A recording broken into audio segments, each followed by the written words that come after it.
29వ తేదీ exit polls రాకముందే ground నుంచి వస్తున్న సంకేతాలు ఒక పెద్ద రాజకీయ మార్పును సూచిస్తున్నాయి.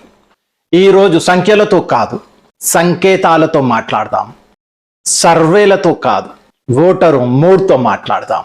మరి ఒక్కో రాష్ట్రం పరిస్థితి ఏంటో, ఎవరికి గెలుపు అవకాశాలు ఎక్కువ ఇప్పుడు చూద్దాం.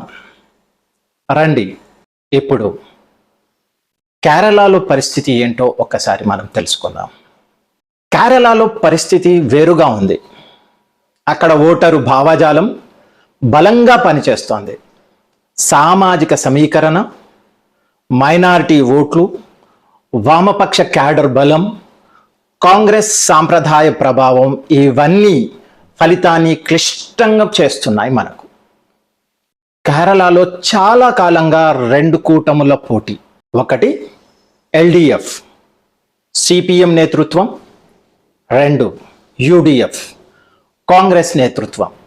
ఇదే కేరళ రాజకీయాల మూల నిర్మాణం.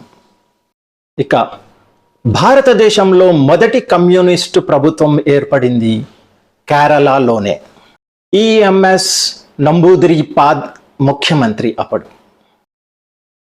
అప్పటి నుంచి వామపక్షాలు అక్కడ బలంగా ఉన్నాయి. అక్కడ బీజేపీ పరిస్థితి ఏంటో ఒక్కసారి చూస్తే, బీజేపీ మూడో శక్తిగా ఎదగాలని ప్రయత్నిస్తోంది, కానీ నిర్ణాయక శక్తి అయ్యే స్థాయికి ఇంకా రాలేదు. అక్కడ సింగిల్ డిజిట్ సీట్లో వచ్చే అవకాశమే ఉంది.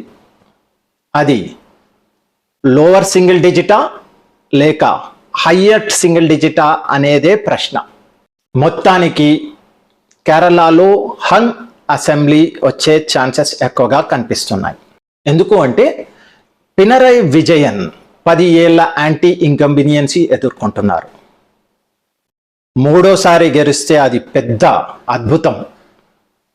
అయితే ఎక్కువ అవకాశం ఏమిటి అంటే త్రిశంకు అసెంబ్లీ. ఏ పార్టీకి మెజారిటీ రాకపోవచ్చు. బీజేపీ కింగ్ మేకర్ కూడా అయ్యే అవకాశాలు చాలా తక్కువ. ఎందుకు అంటే కాంగ్రెస్ బీజేపీ మద్దతు తీసుకోదు, సిపిఎం కూడా తీసుకోదు. ఇక సిపిఎం కాంగ్రెస్ కలిసే అవకాశమే లేదు అక్కడ. అప్పుడు విచిత్ర పరిస్థితి వస్తుంది. రాష్ట్రపతి పాలన లేదా మళ్ళీ ఎన్నికల పరిస్థితి రావచ్చు. అందుకే కేరళలో హంగ్ అసెంబ్లీ అవకాశాలు ఎక్కువగా ఉన్నాయి.